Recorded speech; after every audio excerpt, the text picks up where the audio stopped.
Ẹ káàbọ̀ sí iléeṣẹ́ wa gbogbo ọmọ Yorùbá. Ó ti tún dójú ẹ̀ báyìí. Lọ́wọ́ yìí àwọn ọmọ ẹgbẹ́ Yorùbá tá a mọ̀ sí Pan Yoruba Group wọ́n ti kọ lẹ́tà sí àjọ UN. Ó ti wá dójú ẹ̀ báyìí, kò ń ṣe ṣeréṣeré o. Àwọn bíi 130 Pan Yoruba Group òun ni wọ́n pè wọ́n.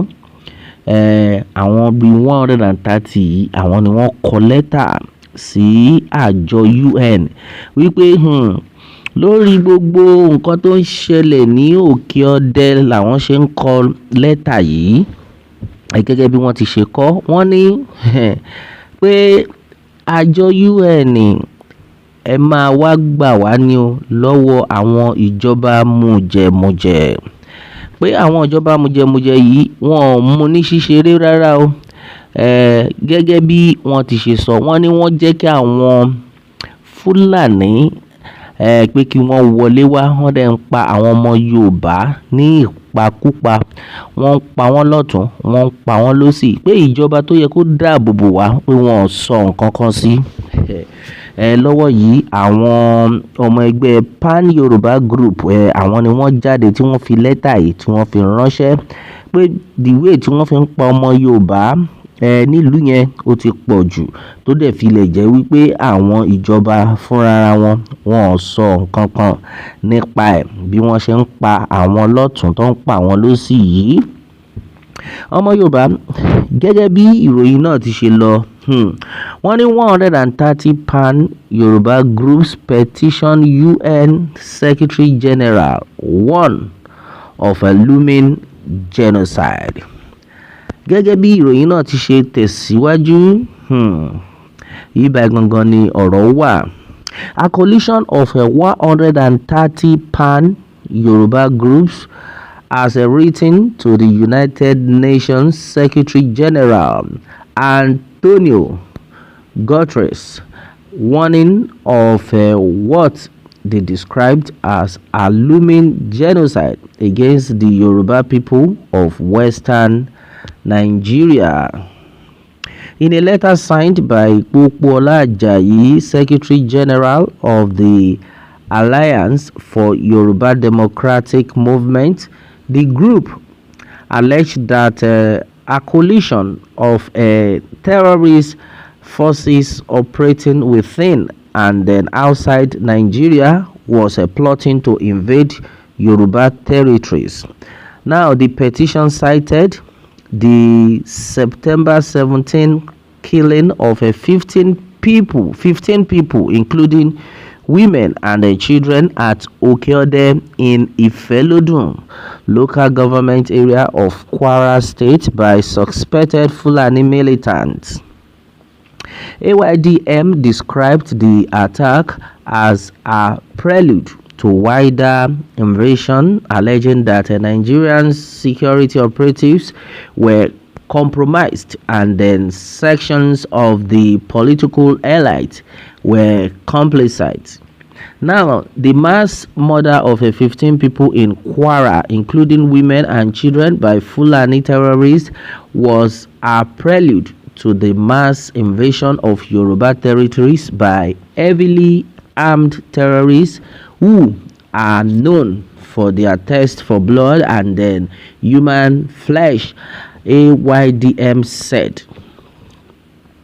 The body also said the Yoruba people have endured more than a century of violence and then torture in the hands of extremists since the 1802 jihad was launched, describing the latest string of violence as the continuation of the extremist desire to impose on the people a theocratic state where democracy is seen as a crime. Now, the Nigerian security operatives are compromised while a section of the political class is hand in the glove with the terrorists, making the prospect of state resolution of the lingering crisis difficult Ajayi warned. Ẹ̀yin ọmọ Yorùbá, gẹ́gẹ́ bí ìwé gẹ́gẹ́ bí wọ́n ti ṣe kọ, ẹ jẹ́ ká kọ́kọ́ kan sára sí àwọn ọmọ ẹgbẹ́ Pan Yoruba group yìí tí wọ́n pera wọn jáde. About 130 of them, gẹ́gẹ́ bí ìròyìn náà ti ṣe lọ, àwọn ni wọ́n jáde tí wọ́n kọ lẹ́tà tí wọ́n fi ránṣẹ́ sí àjọ UN. Ẹni tí wọ́n dẹ̀ fi ìwé náà lé lọ́wọ́, orúkọ a máa jẹ́ Antonio Guterres. Àwòrán ẹ̀ náà lẹ̀ ń wò yìí. Gẹ́gẹ́ bí àwọn ọmọ Yorùbá ti ṣe fi lẹ́tà yìí tí wọ́n fi ránṣẹ́, wọ́n ti ṣàlàyé gbogbo bí àwọn ìjọba wọn ṣe dá sí bí àwọn agbésùmọ̀mí ṣe ń pa àwọn ọmọ ìlú lọ́tún lósì, pàápàá jùlọ ní ilẹ̀ Yorùbá. Gẹ́gẹ́ bí wọ́n ti ṣe kọ pé wọ́n kàn ń pa àwọn ọmọ Yorùbá ní ìpakúpa, pé wọ́n kò ṣe má bẹ̀rẹ̀, ó ti pẹ́ tí wọ́n ti bẹ̀rẹ̀ sí ní ṣe. Àwọn tó ń dẹ̀ ń ṣiṣẹ́ ni àwọn Fúlàní tó jẹ́ wípé ọ̀pọ̀lọpọ̀ nínú wọn gan pàápàá wọn ṣe Fúlàní Nàìjíríà. Ẹ̀yìn odi ni gbogbo wọn ti wọlé wá, ìjọba dẹ̀ gbà wọ́n láàyè láì ṣe nǹkan kan sí. Gẹ́gẹ́ bí wọ́n ti ṣe sọ, wọ́n ní pé lọ́wọ́ yìí pé kí àjọ UN wá gbà wọ́n, nítorí pé àwọn ìjọba yìí bí àwọn Fúlàní ṣe ń pa àwọn ọmọ èèyàn lọ́tún lósì, ìjọba ò máa rí kankan ṣe sí. Àwọn ti pariwo títí fọ̀wíẹ́, wọn ò máa dá wọn lóhùn. Gẹ́gẹ́ bí ìròyìn náà ti ṣe lọ, wọ́n ti ní pé kí àjọ UN kí wọ́n bá wọn dá sí ọ̀rọ̀ ìlú yìí, nítorí pé pípa yìí ó ti pọ̀ jù, àfi k'Ọlọ́run ṣàánú wa ni. Ọmọ Yorùbá, ọ̀rọ̀ rẹ o, ó ti dójú ẹ̀ báyìí. Ká ṣáà máa dúpẹ́ lọ́wọ́ Elédùmarè wípé àwọn ọmọ Yorùbá wọ́n ti bẹ̀rẹ̀ sí ní jáde, wọ́n ti bẹ̀rẹ̀ sí ní pariwo síta, nítorí pé Ọlọ́run nìkan ló mọ nǹkan tó lè ṣẹlẹ̀ lẹ́yìn ọ̀la. Nítorí pé àwọn ará bí yìí díẹ̀ báyìí wọ́n fẹ́ fi kó gbogbo ọmọ Yorùbá lẹ́rú. Eléyìí ni nǹkan tí àwọn àjọ tí wọ́n sọ lórí bí àjọ UN ṣe gbọ́dọ̀ tètè gba gbogbo ọmọ Yorùbá, nítorí pé àwọn ará bí wọn ò ṣeré rárá. Bẹ́ẹ̀ ni àwọn ará bí ìpànìyàn yìí ó ti pọ̀ jù, pé ìdúró ò sí o, ìbẹ̀rẹ̀ ò sí, pàápàá jùlọ ní ilẹ̀ Yorùbá. Wọ́n ti kọ́ wípé kí àwọn àjọ UN kan tètè bá wa wá nǹkan ṣe sí. Ẹ̀yin ọmọ Yorùbá, ṣé ẹ̀yin náà rí bó ṣe ń lọ? Àfi kí Elédùà máa gbà wá. Lọ́wọ́ yìí ọ̀pọ̀lọpọ̀ àwọn èèyàn ni wọ́n ti fi àtẹ̀jíṣẹ́ ránṣẹ́ o.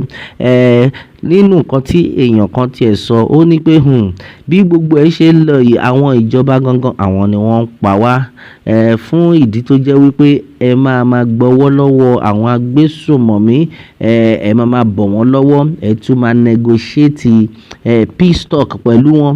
Látàrí lẹ́yìn ibẹ̀ náà, ká tó wí ká tó fọ̀, wọ́n tún bẹ̀rẹ̀ sí ní jí gbé láti ibẹ̀ lọ.